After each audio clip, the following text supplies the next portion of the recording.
Assalamualaikum warahmatullahi wabarakatuh. Saya Dita Putri. Nama saya Ingrid Amanda Awaludin. Nama saya Firza Febriani Tonga. Nama saya Abdullahi Thoibul Thohir. Saya akan menjelaskan mengenai pengertian dari hukum bisnis. Hukum bisnis adalah norma-norma dan asas-asas yang berkenaan dengan bisnis.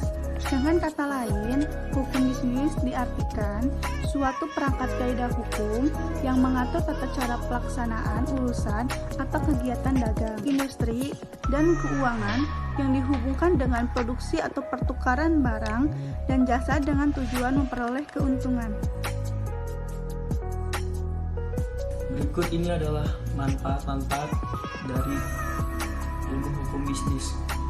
Yang pertama itu ada aturan-aturan hukum yang berlaku dalam perdagangan, dapat mengetahui dasar-dasar hukum dalam mendirikan sebuah perusahaan, dapat mengetahui hukum yang berlaku dan dapat mentaatinya. Yang terakhir, untuk memberikan bekal hukum bagi mahasiswa, terutama di bidang ekonomi dalam kehidupan sehari-hari.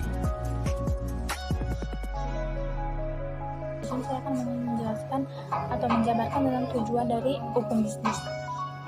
Tujuannya itu adalah untuk mengatur dan melindungi bisnis dari berbagai macam resiko. Dan ada beberapa hal yang mengenai hukum bisnis. Di antaranya itu satu, menjamin berfungsinya keamanan mekanisme pasar secara efisien. 2. Membantu memperbaiki sistem keuangan dan bisnis. 3. Melindungi berbagai suatu jenis usaha.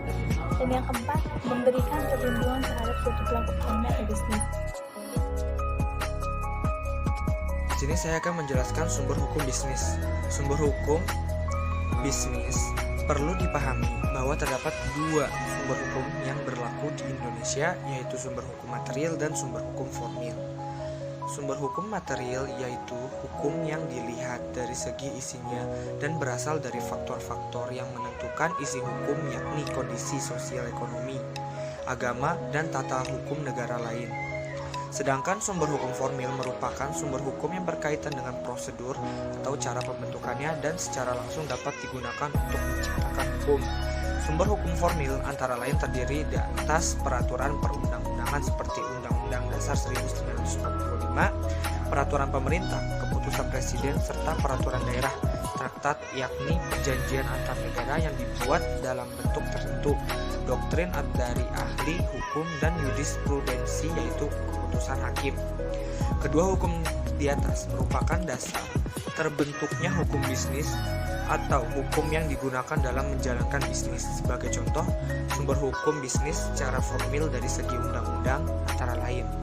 Yang pertama, Kitab Undang-Undang Hukum Perdata (KUH Perdata) yang mengatur tentang hubungan, baik hubungan atas kebendaan maupun antara perorangan dan badan hukum. Dalam KUH Perdata terdapat aturan mengenai jual beli, sewa menyewa, pinjam meminjam, termasuk kredit dan sebagainya. Kedua, Kitab Undang-Undang Hukum Pidana atau KUHP yang antara lain mengatur tentang tindak pidana dalam bisnis seperti penipuan. Yang ketiga, Kitab Undang-Undang Hukum Dagang atau KUHD yang mengatur persoalan perdagangan secara khusus yang belum diatur dalam KUH Perdata seperti bentuk badan usaha meliputi CV dan firma. Yang keempat, peraturan lainnya di luar KUH Perdata, KUHP, dan KUHD.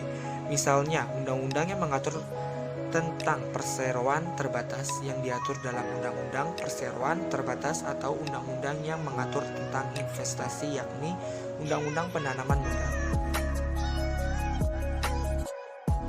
Saya di sini akan menjelaskan tentang ruang lingkup dari hukum bisnis.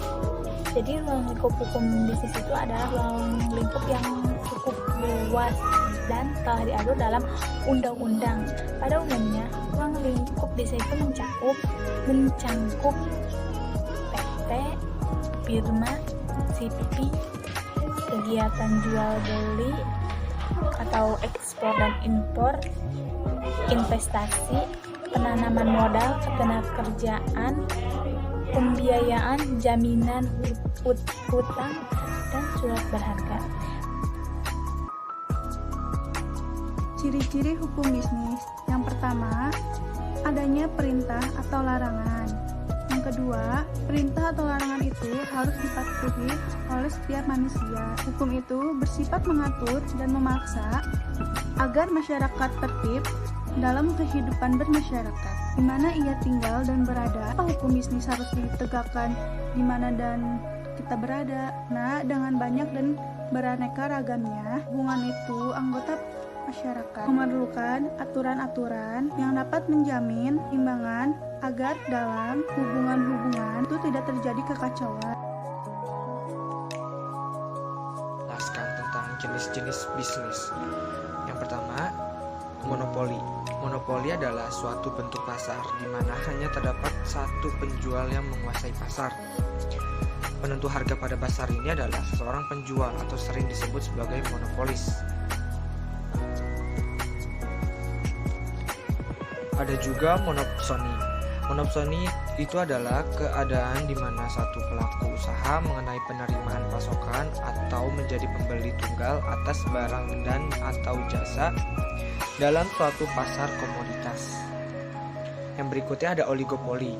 Oligopoli adalah pasar di mana penawaran satu jenis barang dikuasai oleh beberapa pengusahaan.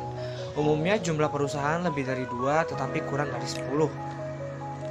Ada juga oligopsoni, adalah keadaan di mana 2 atau lebih pelaku usaha menguasai penerimaan pasokan atau menjadi pembeli tunggal atas barang dan atau jasa dalam satu pasar komoditas.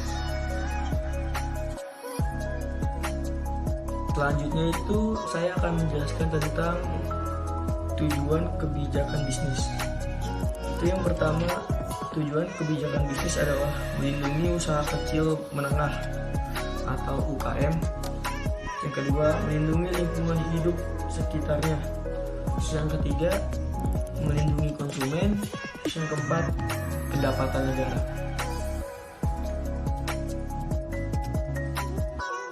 Yang terakhir saya akan menjelaskan kesimpulannya. Kesimpulannya yaitu hukum bisnis adalah sekumpulan peraturan yang berisi perintah dan larangan yang dibuat oleh pihak yang berwenang sehingga dapat dipaksakan pemberlakuannya berfungsi untuk mengatur masyarakat. Demi terciptanya ketertiban disertai dengan sanksi bagi pelanggarnya. Hukum di Indonesia terbagi dalam hukum perdata, usaha administrasi, hukum pidana Indonesia, hukum tata negara, hukum acara perdata Indonesia, dan hukum acara pidana Indonesia.